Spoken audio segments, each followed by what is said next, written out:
আমাদেরকে বলা হয়েছিল আমাদের তিনটা এজেন্ডা ছিল, সংস্কার, বিচার, আরেকটি হলো নির্বাচন।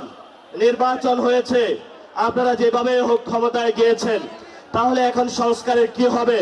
আমরা সবাই ভোট কেন্দ্রে গিয়েছিলাম, গণভোটে হাকে জয়যুক্ত করে বাংলাদেশের মানুষ দিয়েছিল।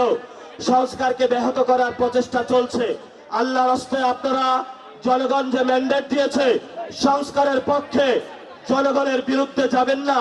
যদি জনগণের বিরুদ্ধে যান, সেটা শহীদ জিয়ার আদর্শ হতে পারে না, বেগম খালেদা জিয়ার আদর্শ হতে পারে না কোনোভাবেই। এজন্য আমরা আপনাদেরকে অনুরোধ করব, যেই পথ শহীদ জিয়াউর রহমান, বেগম খালেদা জিয়া এই বাংলাদেশের মাটিতে জীবন দিয়ে প্রমাণ করে গিয়েছিলেন যে বাংলাদেশের মাটিতেই থাকবো, এখানেই শহীদ হব, তবু বাংলাদেশের মানুষের সাথে গাদ্দারি করব না, সেই পথে আপনাদেরকে থাকার আমরা অনুরোধ জানাচ্ছি। কালার এক্সপার্ট এবং ডার্ক স্যাপ সমৃদ্ধ অরিক্স অ্যাডভান্স ডিটারজেন্ট পাউডার, আপনার লন্ড্রি এক্সপার্ট। সর্বশেষ কথা, শেখ হাসিনা এখনো কিন্তু আমরা তাদেরকে ফাঁসির কাঠগড়ায় দাঁড় করাতে পারি নাই। ওই যে এই পাশে রয়েছে ইন্ডিয়া, এই ভারতে বসে বসে তারা বাংলাদেশের বিরুদ্ধে ষড়যন্ত্র করছে। আমরা প্রধানমন্ত্রীকে অনুরোধ জানাবো, নির্বাচন হয়েছে, এখন বিচারের উদ্যোগ নিন।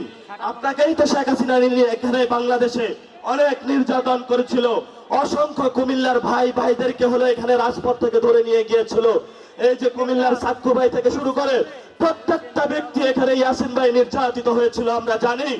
কিন্তু আমরা এখন কি দেখতে পাচ্ছি? শেখ হাসিনা ওইখানে বসে বসে হাসছে, আর রাজপথে আমরা এখানে বিচার চেয়ে বেড়াচ্ছি। আপনারা বিচারের উদ্যোগ নিন, ইনশাআল্লাহ নতুন বাংলাদেশ গঠন হবে। সবাই ভালো থাকবেন। ইনকিলাব জিন্দাবাদ, বাংলাদেশ জিন্দাবাদ, কুমিল্লাবাসী জিন্দাবাদ। দেখা হবে রাজপথে ইনশাআল্লাহ। আসসালামু আলাইকুম ওয়া রাহমাতুল্লাহ। এবং ডার্ক স্যাপ সমৃদ্ধ অরিক্স অ্যাডভান্স ডিটারজেন্ট পাউডার, আপনার লন্ড্রি এক্সপার্ট।